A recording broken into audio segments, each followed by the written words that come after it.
ป้งกินเว้ยนี่ก็คืออันนี้เอาไว้ลงนี่ไม่รู้จริงๆนะนี่ดูหูนะนี่มันสุกแล้ว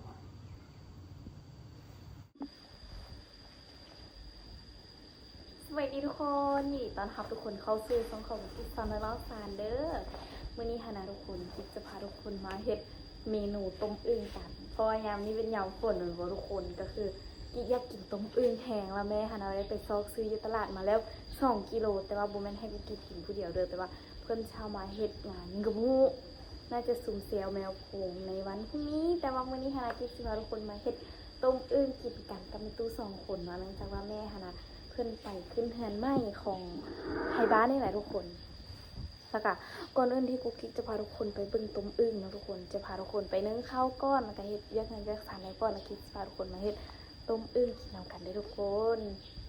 ไปใส่อาบน้ำไหมอาบน้ำเดี๋ยวคุณน้องนั้นไม่เอายังอาบตุ้มหมดมาทุกคนกิ๊กจะพาทุกคนมาเบิ่งอีหยังที่กุ๊กกิ๊กไปเข้าหมอมาเมื่อเช้านี้กิ๊กไปเข้าห้องหมอมานี่กิ๊กป่วยอีกแล้วทุกคนอันนี้ก็คือกิ๊กไปเอ็กโกมาทุกคนนี่กิ๊กป่วยนั่นก็คือกิ๊กเป็นกระเพาะอักเสบแต่ว่าเขาจะเขียนชนิดว่าอักเสบกระเพาะกิ๊กเป็นกระเพาะอักเสบกิ๊กกินข้าวแล้วกิ๊กแสบท้องแล้วกิ๊กไปกวดแล้วเป็นกระเพาะอักเสบเนี่ยทุกคนซึ่งหากเราไปกวดมาเมื่อเช้าเนี่ยแต่ว่าทุกอย่างปกติหมดเลยยกเว้นกระเพาะปกติเพราะว่าที่เป็นกระเพาะตั้งแต่ตอนที่อยู่ม.2ม.2เนี่ยทุกคนนี่ก็คือคนกวด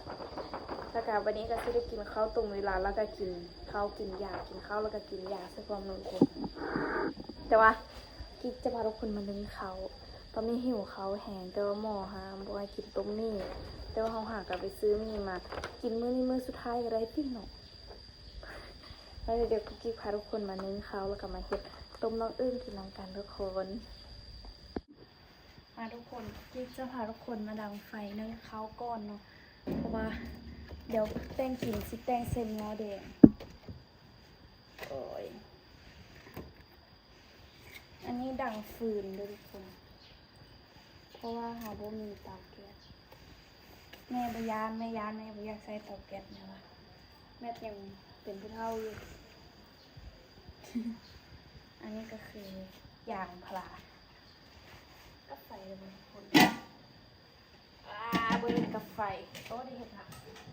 เอามาเน้นเขาทำแป้งกินก่อนเพราะว่าอันบ่มีหยังกินแม่บ่อยู่เนาะเขาสิมาต้มอึ่งกินบ่ฮู้ว่าสิรอดบ่เพราะว่าเคยเฮ็ดต้มอึ่งอยู่เทื่อนึงทุกคนตั้งแต่โดนแต่ปีกายเทื่อนึงแต่ว่าก็เป็นกินเด้อปีนี้ก็เลยสิมาเฮ็ดกินเองอีกมาดังไฟแล้วก็มาค้างให้เข้ากัน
ไปทุกคนกิ๊กเฮ็ดเวียกแล้วกิ๊กกันล้างถ้วยหักกันแล้ว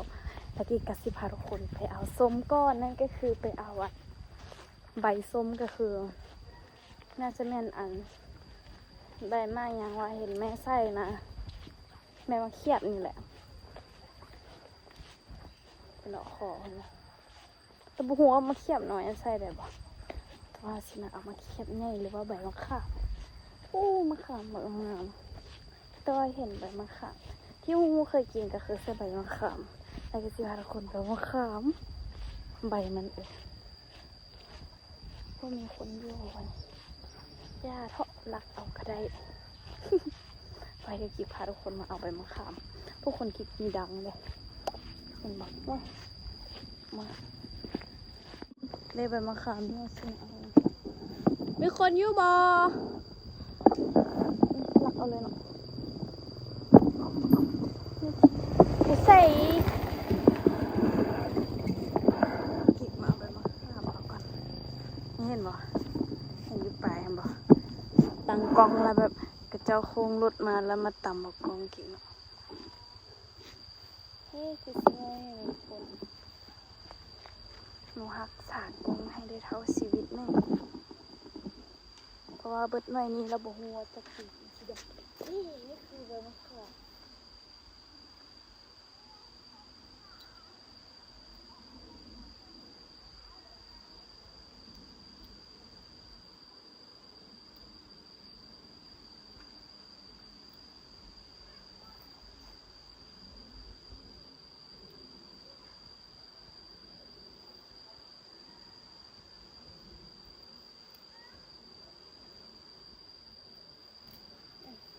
ตัวที่เอาหลายนี้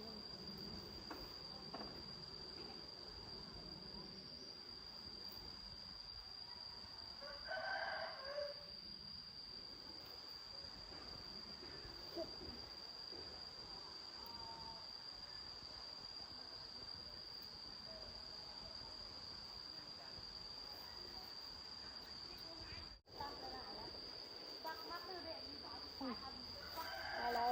พอแล้วแหละทุกคนอึ้งบุกไปล่ะป้าทุกคนเบิ่งบรรยากาศมันบักดีๆเลยท้องฟ้าบักใสๆไม่ได้ฝนบ่ค่อยตกทุกคนนี่นะนี่แม่กิ๊บบ่ได้ไปกรีดยางเนาะ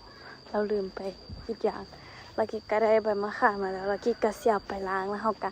มาปรุงให้เขาแล้วเฮาก็มาเริ่มค้างหม้อแกงอึ่งอ่างเฮากัน เมื่อคืนนี้อึ่งห้องแห้งๆเลยทุกคนทุกคนเบิ่งไม้เขียวหุ้มซะเพราะว่าฝนตกมาแล้วมันเฮ็ดให้บรรยากาศมันชุ่มชื้นเบิ่งดอกจำปาล้นเต็มพื้นนึงทุกคนเห็นไหมบ่งามถ้าปลูกบ่ถึกไฟไหม้นี่แห้งคือสิงามกว่านี้ทุกคนขนาดนี้ถึกไฟไหม้ครึ่งนึงแล้วก็ยังงามอยู่แท็กเกอร์ไปใส่ไปเดี๋ยวกิ๊กไปวีเขาก่อนเด้อท้องฟ้าบ่งามทุกคนกิ๊กพาทุกคนทำอาหารกินตอนเย็นกันมาหวีเขาผู้คนก็จะกินเบียร์ฮะกับไปเฮียนขับรถขอจบละซิ่งแล้วกูสิไปเฮียนขับรถมึงสิไปใส่ไปเฮียนขับไปขับรถดิคุณโอ้รวยคักบาทนี่ทุกคนอันนี้ก็จะเป็นหน้าตาของอึ่งที่เขาจะต้มในมื้อนี้เนาะทุกคนเขาจะบ่ได้ต้มหลายเด้อเนื่องจากว่ากิ๊กกินกับแม่ตู้2 คนเนาะทุกคนเพราะว่าแม่กับพ่อไปขึ้นเฮือนใหม่ของไอเตียเนาะทุกคนเนาะไอที่เพิ่นอยู่หัวบ้านที่เพิ่นเป็นคนมงเนาะทุกคนเนาะน้องของไอสมหวังแต่ว่าบ่ฮู้ซื้อว่าเราซื้อหยังเนาะกูกิ๊กก็จะพาทุกคนมาเฮ็ดต้มอึ่งใส่สมุนไพรบ้านเฮาเลยเด้อทุกคนเด้อก็คือกูกิ๊กได้พากย์เสียงเอาเนาะทุกคนเพราะว่าค้างเฮือนกูกิ๊กเปิดเพลงแล้วอันนี้ก็จะเป็นสมุนไพรที่กูกิ๊กจะเอามาใส่ในมื้อนี้ทุกคนมาเบิ่งกันว่าจะมีหยังแน่ทุกคนแล้วก็คือกิ๊กจะมาใส่หัวข่าก่อนเลยหัวข่านี้จะเฮ็ดให้มันดับกลิ่นคาวเนาะทุกคนเนาะเวลาต้มออกมามันจะได้หอมกลิ่นอันนี้นะทุกคนเพราะว่าอึ่งมันก็น่าจะมีความขาวอยู่เฮาก็เลยต้องได้ใส่สมุนไพรค่อนข้างว่าหลายเลยทุกคนเพราะว่าเพื่อความหอมความแซ่บแล้วก็ความนัวเนาะอันนี้ก็จะเป็นสมุนไพรที่เราจะใส่มันก็มีค่าหัวขิงไข่หรือว่าตะไคร้นี่เราจะขาดบ่ได้เลยเด้อทุกคนเพราะว่ามันเป็นหัวขิงไข่นี่มันจะเป็นอันนึงเลยที่แบบดับกลิ่นคาวได้ดีแฮงเนาะทุกคนเพราะว่าบ่ว่าจะเป็นหยังก็ตามที่มีกลิ่นคาวส่วนหลายเราจะใส่แต่หัวขิงไข่เนาะทุกคนเนาะ มื้อนี้กูกิ๊กมาพากคลิปเสียงก็สิแหบนี่เด้อทุกคนเพราะว่ากิ๊กมาพากตอนเช้าเพราะว่าปล่อยคลิปเมื่อคืนนี้แล้วคลิปกูกิ๊กติดแดงเนาะทุกคนกิ๊กก็บ่ค่อยถนัดในการพากย์เสียงเด้อขอต่อกูกิ๊กถ้ากูกิ๊กพากย์หยังผิดไปต้องขอโทษขออภัยนำเด้อและอันนี้ก็จะเป็นหัวขิงไข่ที่เฮาได้ซับบ่แม่นทุบๆให้มันมุนๆเพื่อจะได้หอมกลิ่นของหัวขิงคือแล้วก็เพื่อให้มันดับคาวได้ดีเนาะทุกคนแล้ววันนี้เราก็จะมาซอยให้มันเป็นตอนที่แบบบ่ค่อยน้อยแล้วก็บ่ค่อยใหญ่พอที่จะเอาทิ่มลงหม้อได้เพราะว่ากุกกิ๊กบ่ฮู้กอเนาะถ้ากอแล้วมันสิขาดแล้วมันสิเป็นอันใหญ่ๆเลยแล้วกุกกิ๊กก็จะมาซอยมะเขือใส่น้ำเพื่อความแซ่บเนาะทุกคนเนาะเพื่อจะได้กินมะเขือแล้วก็รสชาติของมันนำแต่ว่ากิ๊กจะบ่ได้ตำใส่เด้อทุกคนเพราะว่ากิ๊กน่ะเป็นกระเพาะอักเสบเนาะทุกคนเนาะย้านมันเผ็ดแรงเกินไปสิเฮ็ดให้กระเพาะบาดเนาะทุกคนแล้วก็เลยได้ใส่น้อยนึงแต่ว่าก็บ่น้อยปานใดดอกทุกคนเพราะว่าตอนเรากินมันก็จะรู้สึกแบบเผ็ดแน่หน่อยนึงแต่ว่าก็กินได้เนาะทุกคนเนาะก็คือกุ๊กกิ๊กไปกวนในมื้อนี้ใช้งบไป 250,000 เนาะทุกคนกุ๊กกิ๊กน่ะเป็นกระเพาะอักเสบเพราะว่ากุ๊กกิ๊กบ่ค่อยมักกินข้าวหมอว่าจังซี่เนาะแล้วบัดนี้เราก็มาเข้าเรื่องเราต่อเนาะทุกคนแล้วเราก็จะมาใส่เป็นอันอิหยังก็อันนี้นะใบขี้หูดเนาะทุกคนเนาะเอาใบขี้หูดใส่น้ำเด้อเพราะว่าจะใส่สมุนไพรหลายๆเพื่อจะให้มันหอมของสมุนไพรในเวลาเราสดแกงตอนนี้กุ๊กกิ๊กพากย์เสียงอยู่กับแกกะโฮงทุกคนกับแกและอันนี้ก็จะเป็นใบมะขามอ่อนที่กุ๊กกิ๊กไปถ่ายคลิปพาทุกคนไปเก็บใบมะขามอ่อนอยู่ข้างหัวเขาเจ้าเนาะทุกคนเนาะก็คืออ่อนอีหลีเด้อทุกคนเนื่องจากว่าใส่มะขามอ่อนนี้จะเฮ็ดให้มันมีรสชาติส้มแบบธรรมชาติแบบบ่ได้ใส่หยังเลยเนาะทุกคนเนาะแล้วก็จะเอามาก้อแล้วเราก็จะมีเขียนมันไว้เนาะทุกคนเพราะว่าจะกินอันกินหยังก็กินแกงอึ่งให้มันมีรสชาติส้มแล้วก็หอมเครื่องแกงนำทุกคนหลังจากนี้กุ๊กกิ๊กก็จะพาทุกคนไปเปิดหม้อเพื่อที่จะเอาเครื่องแกงลงหรือว่าสมุนไพรนั่นเองเนาะทุกคนอันนี้ก็จะเป็นสมุนไพรที่กุ๊กกิ๊กซอยไว้กุ๊กกิ๊กก็จะมาทิ่มใส่หม้อเลยหน้าตามันก็สิเป็นจังซี่เลยทุกคนหน้าตาสีสันมันขนาดยังบ่มีหยังอยู่ในหม้อได้นี่ยังหน้าตาดีปานนี้แล้ววันนี้ก็จะพาทุกคนมาปิดฝาหม้อแล้วก็เพื่อจะมาทำอาหารต้มอึ่งกันทุกคนไปซื้อเครื่องมาหม้อฟดแห้งๆเบิ่งนี่โอ้ผักเปื่อยเบิดแหละ เอาผักลงไว้พูดบ่ว่าเปื่อยเบิดหอมเลยทุกคนหอมเครื่องแกงจะมาปรุงรสก่อนที่เอาอันนั้นลงสิบ่ได้ปรุง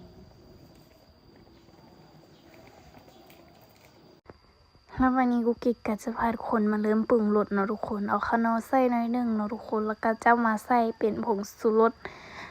คือตอนนี้มันมีเสียงเพลงค่อนข้างว่าดังเลยตัดฮอบแรกนี้บ่ได้ค่อยสังเกตเลยเห็นให้คลิปติดแดงเนาะทุกคน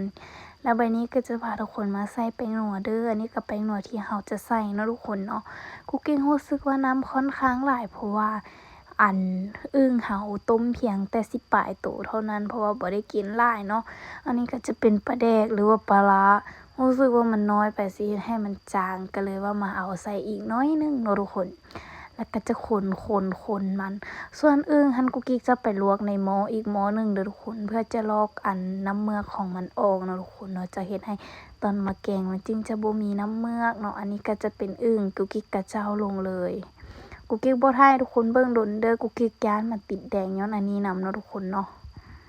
หลังจากนั้นก็ปิดฝาหม้อแล้วมาทาเปิดกันใหม่เด้อทุกคนเด้อ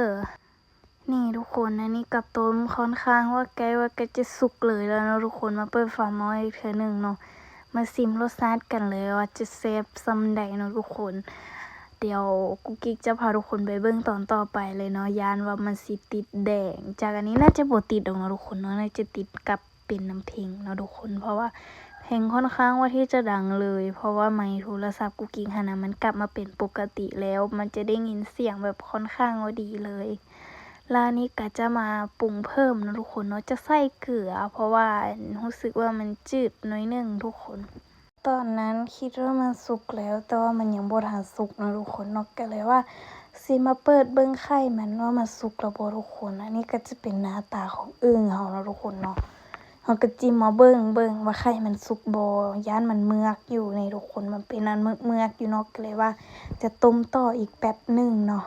นี่ทุกคนหน้าตาเป็นจังซี่เดี๋ยวสิลองมาชิมเบิ่งว่ามันเป็นอะไรรู้สึกว่ามันยังน่าจะยังบ่สุกนะ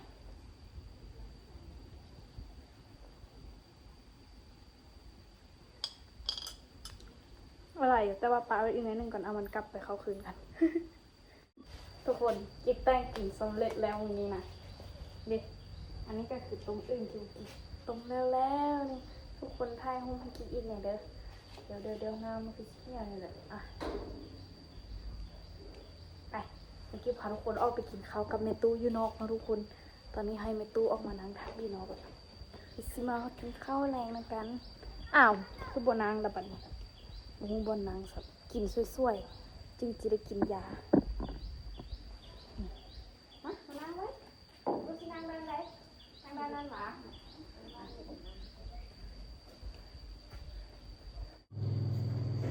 กินแล้วบอก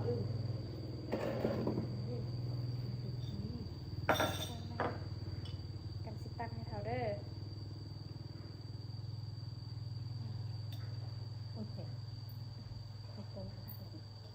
สินเบิ้งแซ่บบอกกินข้าวกับมีตัว2 คนอีกแล้วมั้งอันนี้มันโคตรไข่กินไหมโอ้เดี๋ยวกินนี่เป็นแกงด้วยแซ่บบอกอันนี้น่ะแซ่บโก ยังจะยังบริกินจ้ะ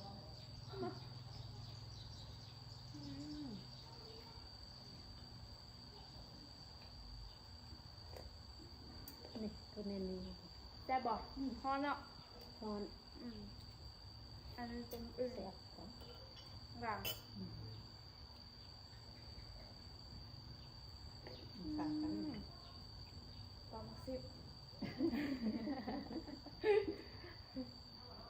อย่างว่าเสือแซ่บก็ตื่นเสือ อยู่มั่งก็กินนิดๆนะยำขบๆนะ แล้วก็แต่งถึงแซ่บเนาะส่วนไล่ในตู้ได้กินมื้อกุกกิส่วนพ่อกับแม่บ่ค่อยได้กินเนาะ không tụng hết thì nó ở cửa ấy พ่อ không ăn thân gì trên nhà tập nhiều tập sớm mình ghét mình cũng mấy อยากจำแจ้วขนาดเนาะ mình chăm bắt ít คือพักจำแจ้วบ่ได้หรอกเพราะ nếu mà cầm mà như vậy nó ยุบไปกินข้าวลูกอื่นหันมามันจะมึดเด้อ như là mực thế เรื่องนี้มาให้เราปิ้งใส่กล้องลูกให้มึงลูก vững นั่นนี่นะมึงลูกแบบนี้ vui ấy tập ยกโปบ้างยกโปด้านนี้ยกโปขึ้นเด็กที่สิปั๊บสิบบ่ไหม dày quá มันมีกลางห้องเนาะ càng nhiều แสบโพดเนาะ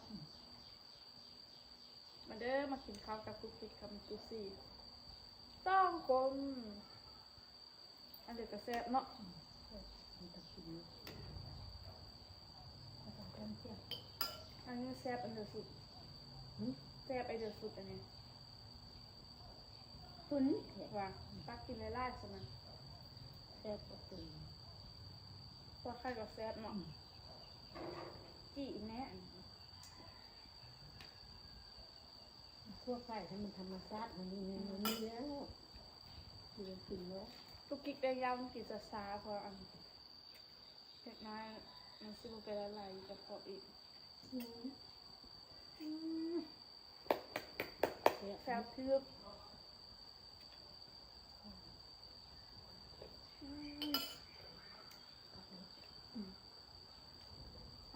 คุกให้เข้าก่อน1 2 3 1 2 3งามเนาะกินข้าว เขากับไม่ตู้ บกพุ่นแห้งถ้าใช้ได้ไหม เป็นยัง พี่ด้าน ดูยานปลาห้องอ่ะ ปลาหองปลาหองเราเดินมากเงินมากโม่อะไร ยานแห้ง ไปลืมมาแต่น้อยขึ้นมา หนาวต้นตกเนาะ เขาไม่เลยลูกแหก ถึงยาน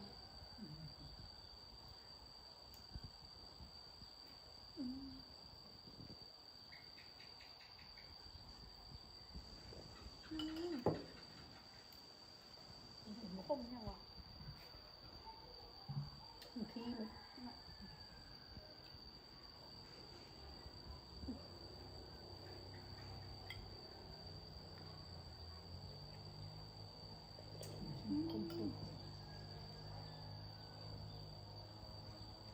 แซ่บกระดอกเนาะ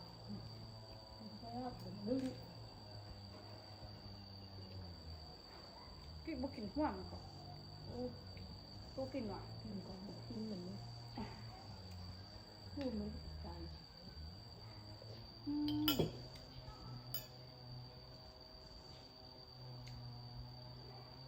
ผักแห้งตรงอื่น ซุปป่วยดีเนาะ แซ่บมันบอก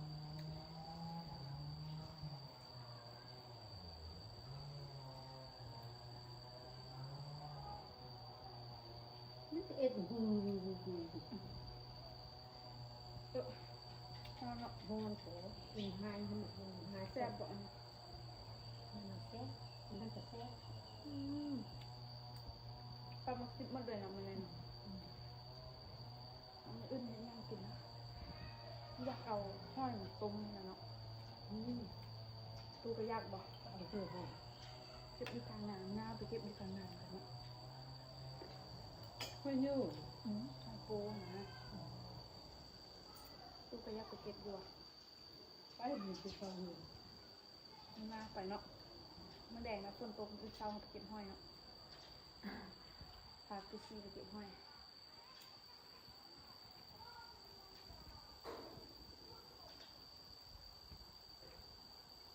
ที่เห็นเด้อ น้ำมาจุแจวเนาะ ทำไม่เที่ยวเพื่อเพชร มาเห็ดแกงไทยครับแซ่บเนาะ แล้วนี่ให้แบบแซ่บนี่ กองจิกดับระเบิดคนเปิดกองสละเพลงไทยคลิปอยู่นี่จากขนาดอันล้ำเลยเนาะ คนกับคมนี่ เห็ดแกงไล่ๆสดกินเนาะ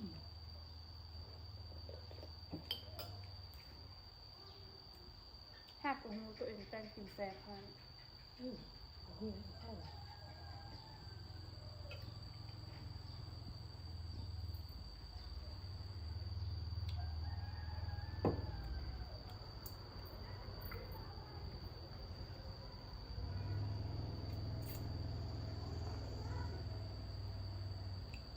ถ้ามันแบบอันนั้นเนาะไข่ไล่ๆอุ้ยเนี่ยสิคักเนาะอันนี้ไข่มันออกหมดละ ขาดไปเลย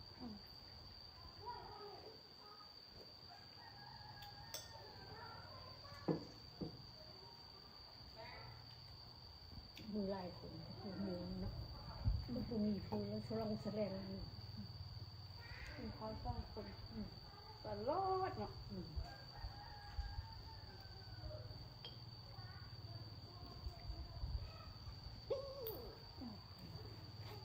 มันตกมาก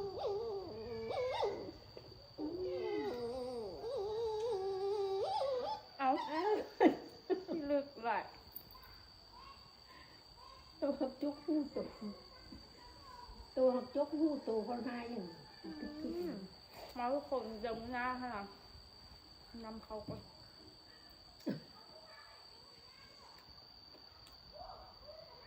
พี่กินเขาวแล้วก็จะไปกินยาใส่ปะวะแต่เมื่อยามเป็นลายอันนะทุกคนมันจะง่ายๆเลยเนาะเห็นปะ มาทุกคนคลิปนี้อุกิกับแม่ตู้ไปคอนเดอร์มือนี้ซ่องแม่ตู้กินข้าวนำกันอีกโอ้ยแบบแม่ตู้กับร้านกินข้าวนำกันอีกแล้วทุกคนเดี๋ยวคลิปนี้กินไปก่อนนะทุกคนนี่ก็คือแม่นต้มอึ่งที่พี่เห็ดแล้วก็คั่วไข่ที่พี่เห็ดแล้วก็มีทอดจี้ที่แม่เห็ดไว้มือเช้านี้เดี๋ยวคลิปนี้กินไปก่อนนะทุกคนเจอกันในคลิปหน้าบ๊ายบายบ๊ายบายตู้ ตอนนี้จะตังเขาต้องบาย ก็มาซิปนะยังหัวอยู่บ๊ายบาย